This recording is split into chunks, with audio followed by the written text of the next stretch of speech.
Hi guys, it's Michael here from Mind Performance Health, and today I'm going to specifically talk about fat loss specific phases of body composition training. Now understand when I say this, there's certain expectations whether you're doing a building phase, I would even clarify as a full recomposition phase, and a fat loss specific phase of programming for your physique changes. Now with a fat loss specific phase, what I'm talking about here is ultimately losing body fat, all right, in a manner with markers as well, where you can track and know if you're on track or not. Because we get the question sometimes of, you know, what are the right markers of fat loss that I should be looking at? How long should I spend in a fat loss phase? Where should I be starting for that? And then also from a trainer perspective, knowing which dials to pull and what result you're looking for at the end of the week, 2 weeks, to get the net outcome that you're looking for. Now, as always, the question becomes, is this client ready for a fat loss specific phase? Okay, now with that client specifically, if they're crazy low in body fat, right? So if guys, they're pushing like 5% and they're really struggling, they're on low calories already, and they come to you for a fat loss phase that they don't have much fat on them, you may actually have to manage expectations and go more into a recomp phase, maintenance finding phase, or a building phase. So my point here is it's client specific, and if there's anything, most clients will come in for fat loss, right? Most, I would say. But be aware, in some cases, you will need to assess the client and make sure from a body fat level, from a behavior level, lifestyle level, health level, that they are ready to go through a fat loss specific phase and get that outcome. Or as a coach, you'll have to manage that expectation, and then that might be dealing with some beliefs and stuff like that over time, right? Which is part of the job that we have. Now, I'm just going to cover expectations of a fat loss phase, where you need to be, and the markers you need to look at. Now, this is given that we have someone in front of us or yourself that is ready, primed and ready to enter a fat loss phase. This is what you need to be aware of. So we have maintenance, kcal, calories, amount of food that we eat that maintain our body composition, that maintains our body fat levels, lean body mass. That's maintenance, okay? Now, for this to work, for a fat loss specific phase, we need to be in a deficit over time. We're eating below our maintenance calories. So we're going to have more output than what energy is incoming from the food we eat. That's simple, right? The trick is always keeping them there over time, or keeping yourself there, or keeping your clients there over time. Now, I'm not going to cover the degree of the deficit. I'm not going to cover like the periodization of the deficit. What I am going to cover is markers that you need to be aware of to know if things are working or not working. So let's have a look here. Say we now understand fat loss. We need to be a deficit of energy balance, and then that's below maintenance. That's going to elicit fat loss. Well, how do we know how much fat we need to lose per week? What should we look at? What are the markers that we need to assess week in and week out to make sure we are trending in the right direction? I'm going to cover some of those markers because they're going to help your decision making. So you either have a client coming to you for fat loss, or you want to do fat loss yourself. These are the markers that we use here, that we assess to make sure we are trending in the right direction, and then make adjustments if we're not. One of those markers is average scale weight. So you take, say, 7 days of scale weight, fasted scale weight. In the morning, you'll get an average number of those 7 days of your fasted scale weight. A rate of loss that we'd like to work with is 0.5 to 1% loss per week of that average scale weight. Now, if you're a trainer at Mind Performance Health, we periodize targets over time, so we know the end goal in mind from where we're starting from. So if we're 100 kilos and we're going to aim to lose 1% per week, that's a kilo, over 12 weeks, we can go, cool, we want to be 12 kilos less than that 100 mark, okay, coming from that 1% loss per week. Now, that will slow up, obviously, as you get leaner. As you have more body fat, more weight behind you, obviously these percent ranges are a lot bigger. But as you get lower in the 50s, the 40s, it's a slower rate of loss. You need to be aware of that as well. So the less weight you have behind you, it may be a slower rate of weight loss per week. But aiming to lose 0.5 to 1% loss per week is great. You can go more than that sometimes. If, like when you first start a plan, you may get a higher rate of loss. But as an average trend after that, and that's due to gut volume, glycogen, water, as an average trend after that, aiming for 0.5 to 1% loss per week of average scale weight will be a great marker to work with, okay?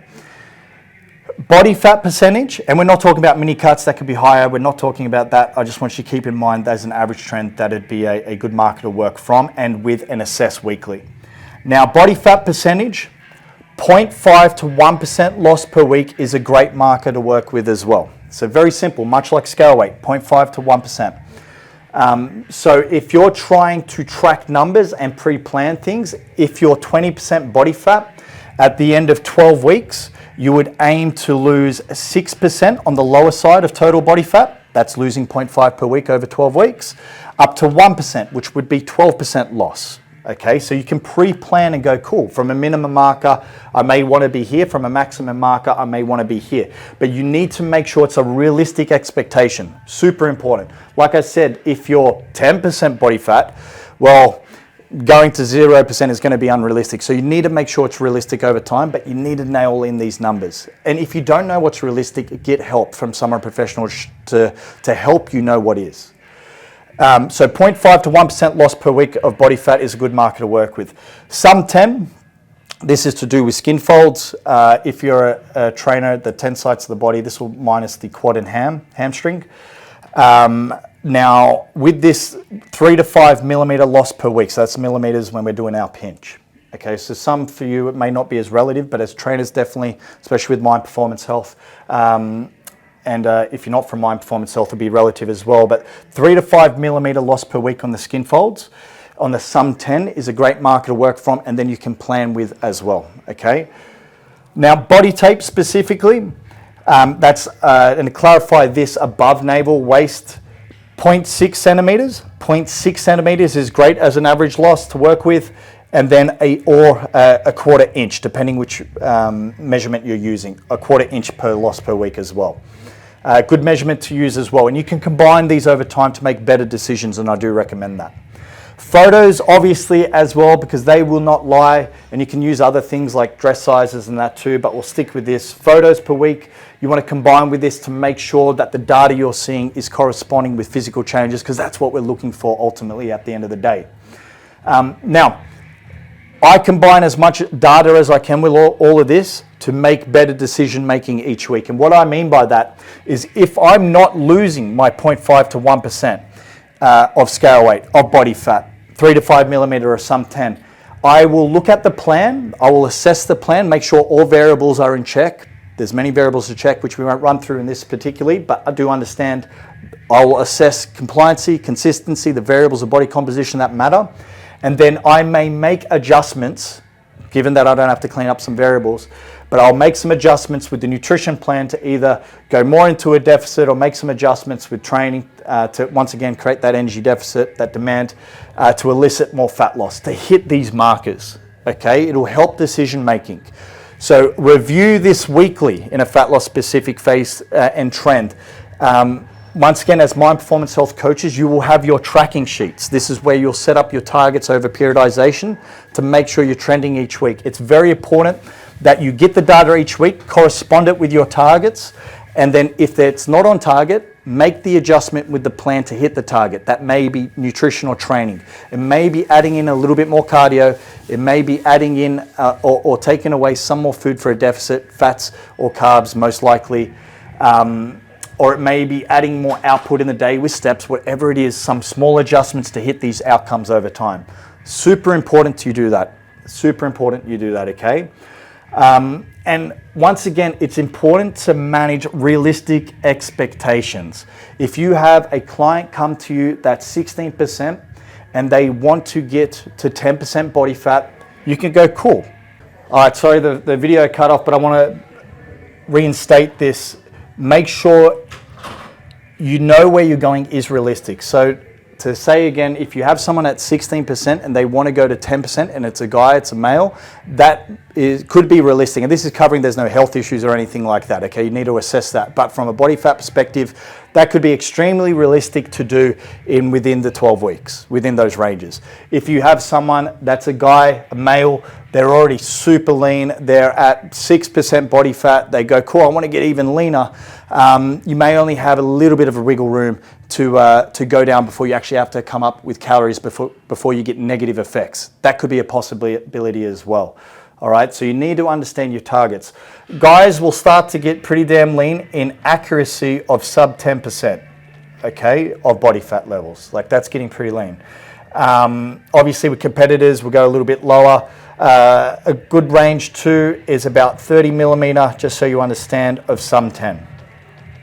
Okay, as a target to get to. That's extremely lean, and that's competitors the extreme, okay?